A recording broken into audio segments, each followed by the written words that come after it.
नमस्कार, अटेंशन देख रहे हैं आप और मैं हूं मनोज वर्मा। मध्य प्रदेश में दिल्ली से बीजेपी के प्रदेश प्रभारी बनाकर भेजे गए मुरलीधर राव अपनी मुरली से कुछ ऐसी धुन निकाल रहे हैं जिससे पार्टी कार्यकर्ता तो दूर, दिग्गज नेता भी हैरान हैं। मुरलीधर राव हर बैठक में पार्टी पदाधिकारियों और वरिष्ठ नेताओं को कुछ ऐसी हिदायत देते नजर आ रहे हैं जिससे पार्टी नेताओं में खलबली मची हुई है। गुरुवार को भी अनुसूचित जाति मोर्चा के पदाधिकारियों से संवाद के दौरान राव ने कुछ ऐसी टिप्पणी कर दी जो सत्ता और संगठन में जगह न मिलने से नाराज नेताओं के गले नहीं उतर रही है।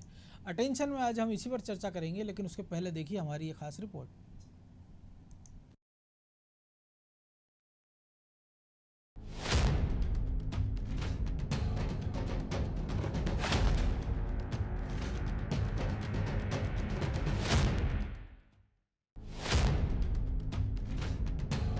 हम चर्चा करेंगे, हमारे साथ जुड़े हुए अनादि टीवी के एडिटर इन चीफ प्रकाश भटनागर और ब्यूरो हेड ब्रजेश चौकसी उन्हीं के पास चलेंगे और क्या कुछ मुरलीधर ने कहा उसको हम सुनवाएंगे भी दर्शकों को। प्रकाश जी, जो कुछ उन्होंने कहा कि 30-30, 35-35 साल से जो नेता राजनीति में हैं या जो सांसद रहे हैं, विधायक रहे हैं, और अगर उनको नालायक कहा जाए तो सवाल ये उठता है कि उन नालायकों को 30-35 साल तक मौके किसने दिए।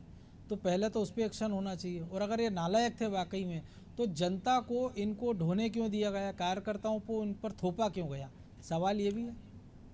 देखिए, मुझे लगता है कि मुरलीधर राव ने जो कहा मनोज, वो उन्होंने ये कहा है कि मैं प्रवास पे जाता हूँ तो देखता हूँ कि लोग 4-4, 5-5 बार के सांसद हैं, 4-4, 5-5 बार के विधायक हैं, एक ही वार्ड से 5-5 बार के पार्षद हैं, यानी जनता का आशीर्वाद उनके साथ है और पार्टी ने उनको चुनाव लड़ने का मौका दिया। अब उसके बाद यदि वो ये शिकायत करें कि हमें कुछ नहीं मिला तो वो नालायक है। तो मुझे लगता है कि अगर वो ये कह रहे हैं तो पार्टी का सांसद बनना, विधायक बनना, मुझे याद है डॉक्टर लक्ष्मी नारायण पांडे ने मंदसौर संसदीय सीट से लगातार 11 लोकसभा चुनाव लड़े, बिल्कुल, और 11 में से 9 बार वो चुनाव जीते।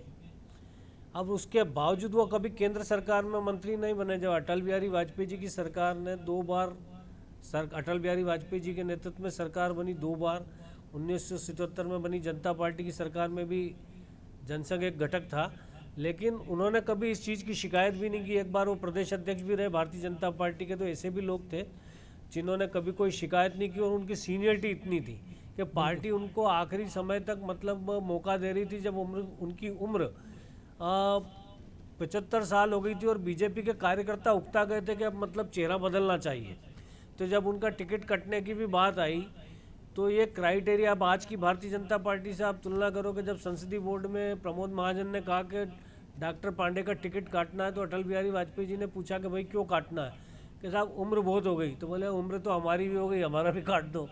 बिल्कुल। तो अब आज के इस दौर में भारतीय जनता पार्टी का क्राइटेरिया ये भी बदल गया कि अब आदमी की उम्र भी पूरी देख रहे हैं कि भाई पार्टी संगठन में काम करना है तो पूरे यूथ को आगे ला रहे हैं। और निश्चित तौर पे अगर ऐसा हो रहा है तो वी.डी. शर्मा कोई अपनी मर्जी से नहीं कर रहे होंगे, ये इसके पीछे कहीं ना कहीं आरएसएस की सहमति भी होगी।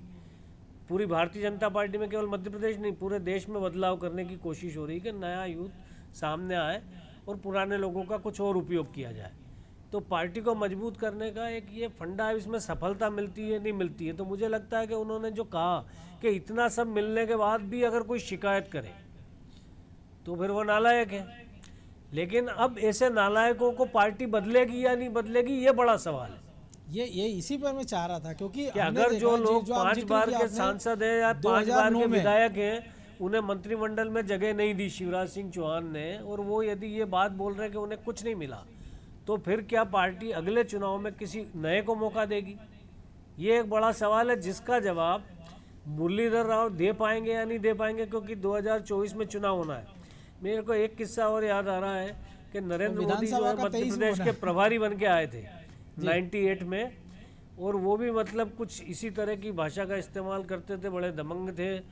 लेकिन यहाँ पर सुंदरलाल पटवा, कुशाभाऊ ठाकरे, कैलाश सारंग, कैलाश जोशी जैसे बड़े बड़े दिग्गज थे, और उनके सामने अंततः उनकी कुछ नहीं चली, वो कोई बहुत ज़्यादा बदलाव नहीं कर पाए, और नतीजा 98 में भारतीय जनता पार्टी दूसरी बार हारी थी लगातार। तो मुझे लगता है मुरलीधर राव ने जो कहा है वो तो ठीक है, लेकिन उसका इम्प्लीमेंटेशन वो कैसे करेंगे ये हमें 2024 में पता चलेगा, या फिर अभी जो 4 बाई इलेक्शन है, इन 4 बाई इलेक्शन में 2 सीटें ऐसी है जहां पर भारतीय जनता पार्टी के उम्मीद जो प्रतिनिधि थे रेगांव उनका और निधन खंडवा हुआ, लोकसभा।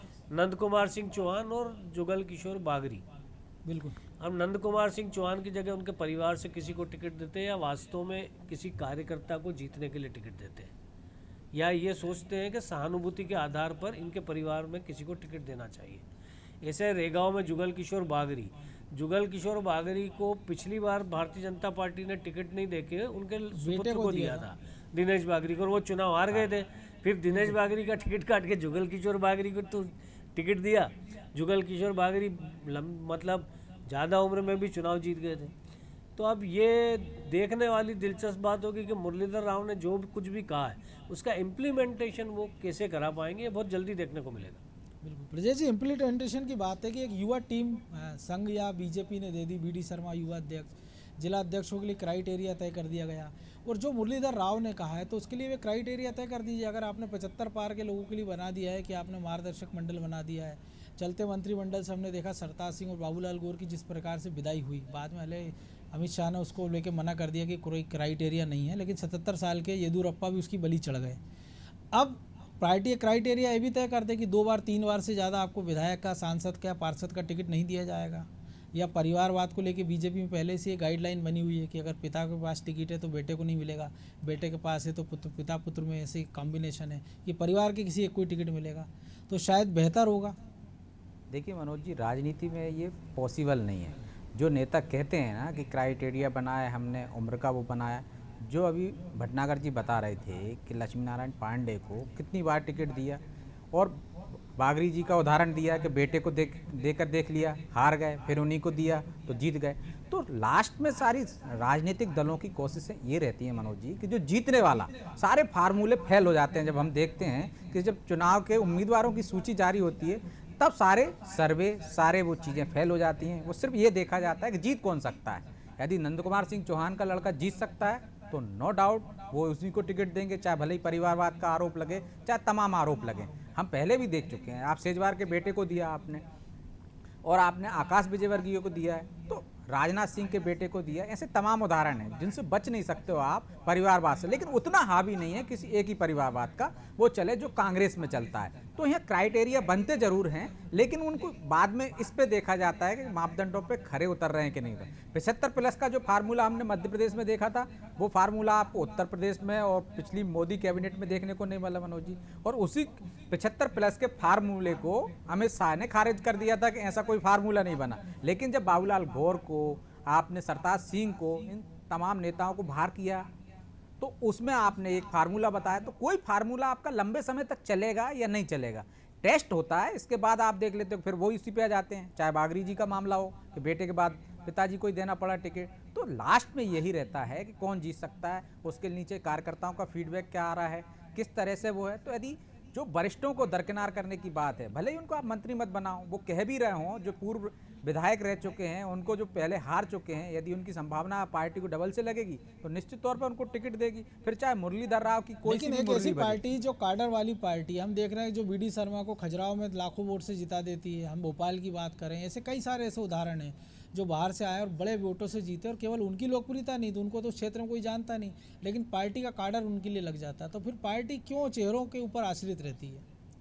जो भटनागर जी ने कहा 2009 का वो ऐसा चुनाव था कि हमने देखा उज्जैन लंबे समय से सीट बीजेपी के कब्जे में थी। इंदौर बात करें, सुमित्रा महाजन लगभग हारते हारते बची, 10,000 के वोटों से जीत पाई थी। लक्ष्मी नारायण पांडे हार गए थे। बड़े बड़े दिग्गज उस आंधी में बह गए थे, कह सकते हैं बीजेपी के। ज्यादातर के पीछे यही कारण था कि सत्यनारायण जटिया लोगों ने अपने नेताओं को हरा दिया था चुनाव। बिल्कुल, तो वही जो काडर इतना सक्षम है कि वो किसी को जिता भी सकता, हरा भी सकता, तो फिर चेहरे क्यों थोपे जाते हैं उस पर?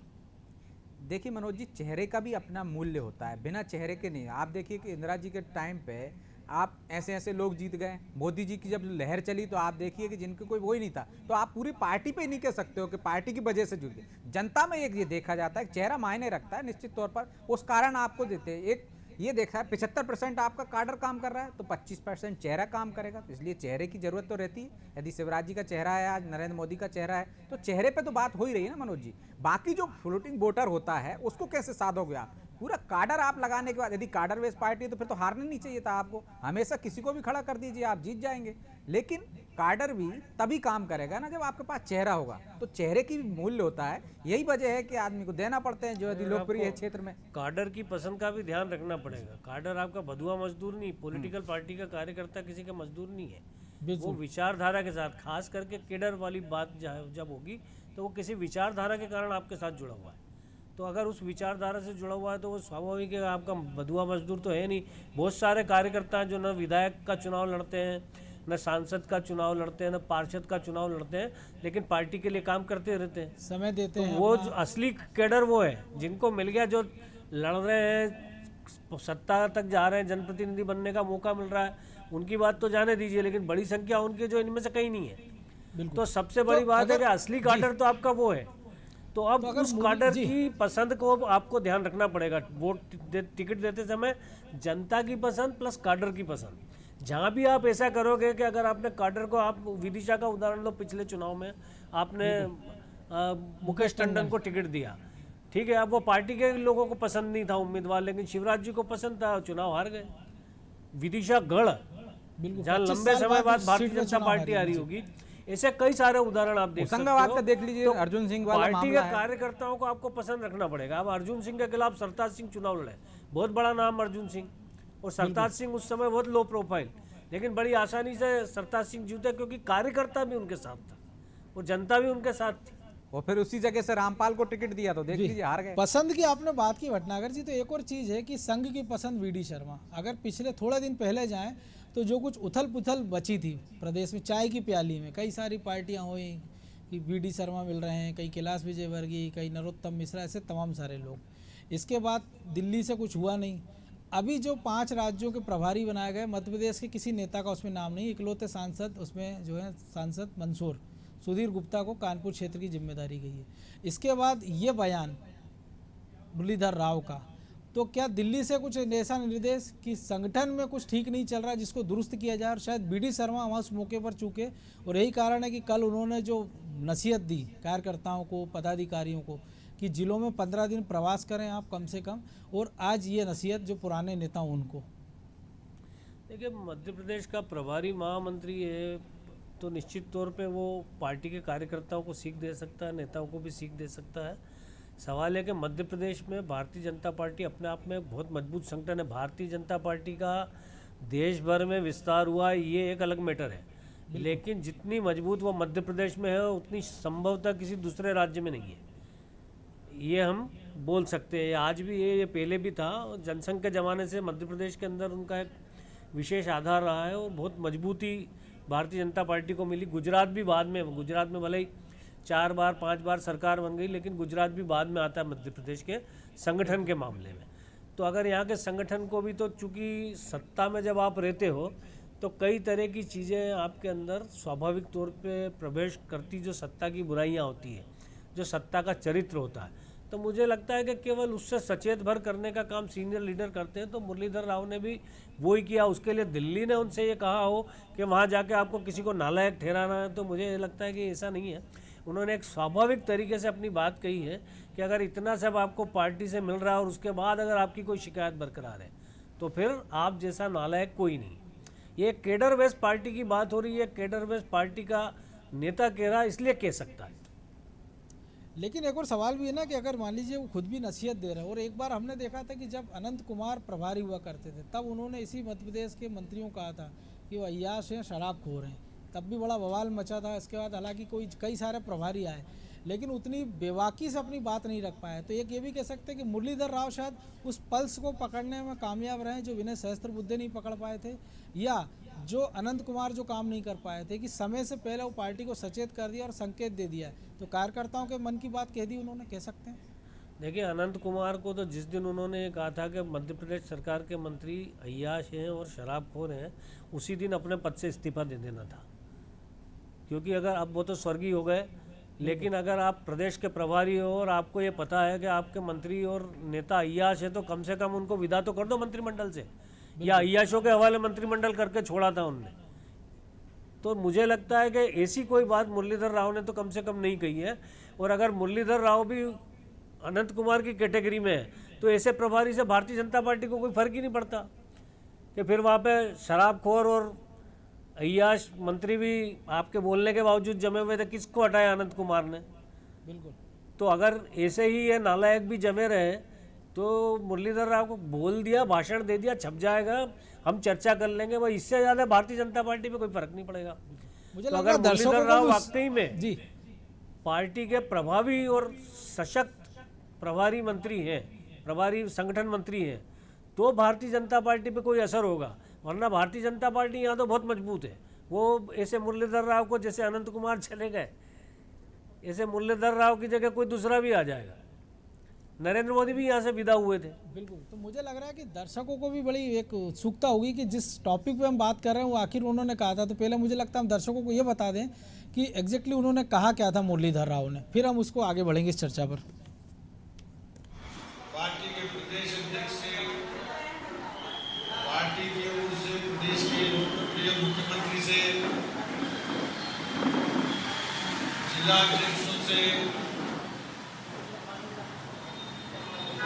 और विधानसभा के सदस्यों से, सांसदों से, अलग अलग प्रतिनिधियों से और मोर्चे के जो पदाधिकारी हैं उनसे मैंने गत 6 महीने में अलग अलग चर्चा की और बड़े विशेष विस्तार से चर्चा की। आगे दिशा क्या होनी चाहिए, पार्टी को मजबूत कैसा करना चाहिए, और ये देश ने हमें क्या नहीं दिया, बहुत दिया।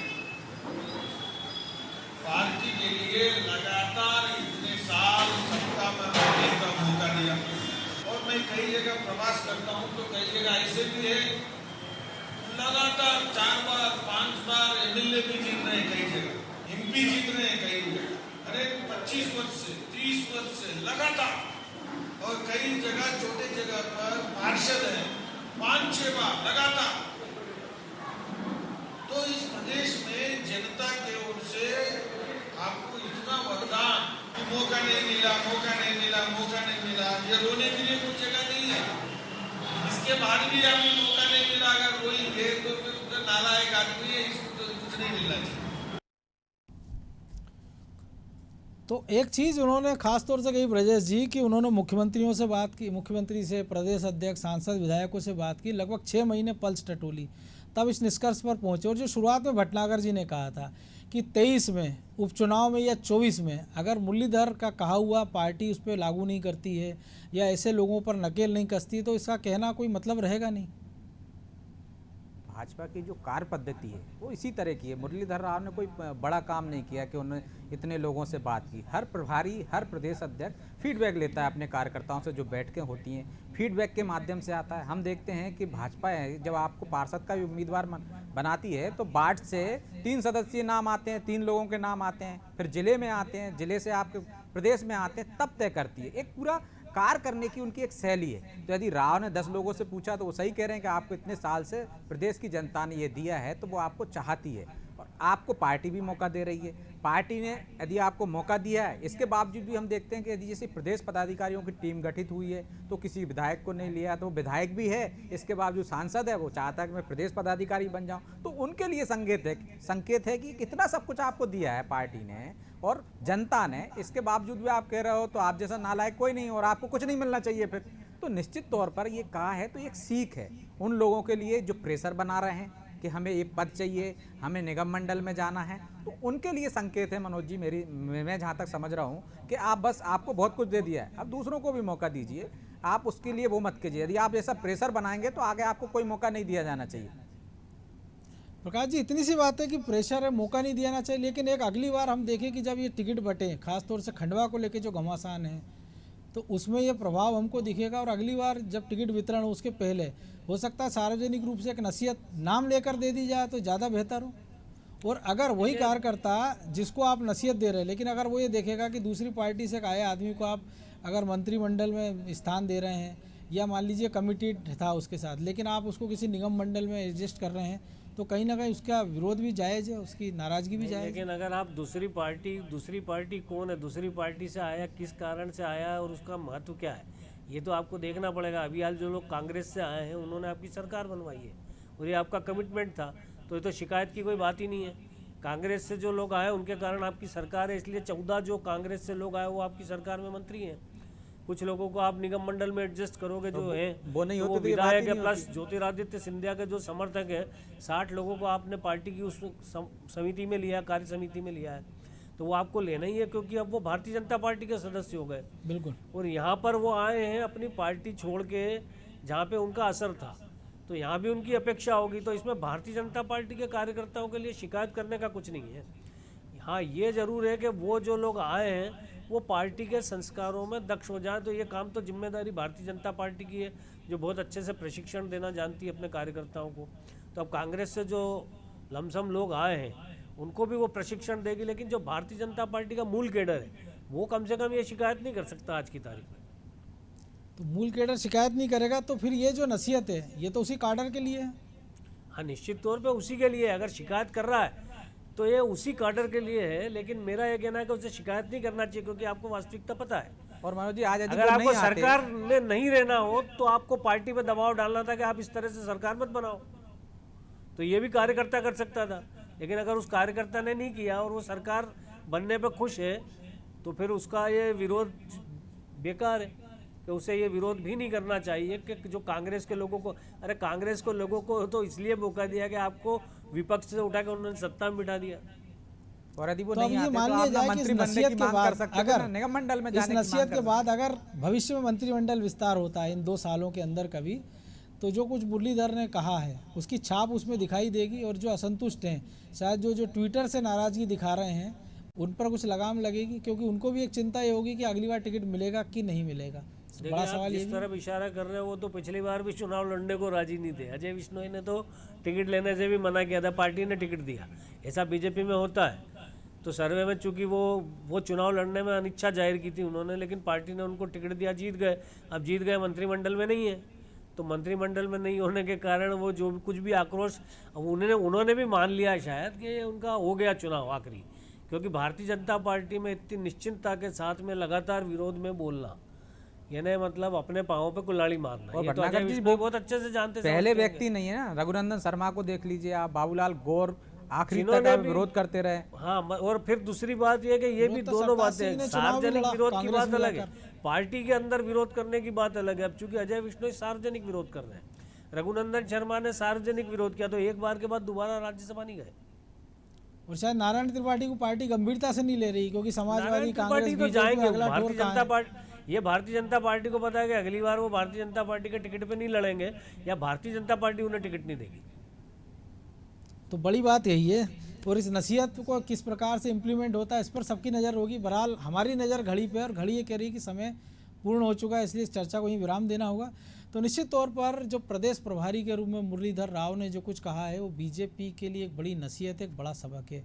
उनके शब्दों पर किसी को ऐतराज़ हो सकता है कि नालायक ये जो शब्द कहा है, क्योंकि कई बार शब्दों की अपनी एक महत्वता होती है और उसको बोलने का एक अपना तरीका होता है। लेकिन अगर कोई एक प्रदेश प्रभारी इतनी बेबाकी से अपनी बात कह रहा है तो निश्चित तौर पर सरकार और संगठन से जुड़े लोगों को सोचना होगा कि ये नौबत क्यों आई। और ऐसी पार्टी में जो जिस प्रदेश में सबसे मजबूत, जिसका कैडर माना जाता है, सबसे समर्पित कैडर माना जाता है, और एक ऐसा प्रदेश जिसने कांग्रेस से आए विधायकों को एक्सेप्ट किया, उनको जिताने में जी तोड़ मेहनत की, प्रदेश में सरकार सुचारू चला रहे हैं। और अगर मुरलीधर यादव ये कह रहे हैं तो उम्मीद की जाना चाहिए कि 2023 और 24 के चुनाव में जब टिकट बटेंगे तो उनकी इस नसीहत का पूरा ध्यान रखा जाएगा। और ये बाकी के उन नेताओं के लिए भी नसीहत है जिनको पार्टी ने सब कुछ दिया है, कि पार्षद बनाया है, विधायक बनाया है, सांसद बनाया है, लेकिन इसके बाद भी अगर उनकी हसरतें बाकी है तो उनको ये सोचना चाहिए कि उनके नीचे के जिन कार्यकर्ताओं ने उनको यहाँ तक पहुँचाया है वो किन स्थिति में। और शायद किसी एक आदर्श संगठन के लिए यही बेहतर स्थिति होगी कि जितनी जल्दी वो इस स्थिति से समझे और उसमें सुधार कर ले, तो संगठन के लिए भी बेहतर होगा, काडर के लिए भी बेहतर होगा और प्रदेश के लिए बेहतर होगा। अटेंशन में आज इतना ही, मुझे दीजिए इजाज़त और आप देखते रहिए अनादि टीवी। नमस्कार।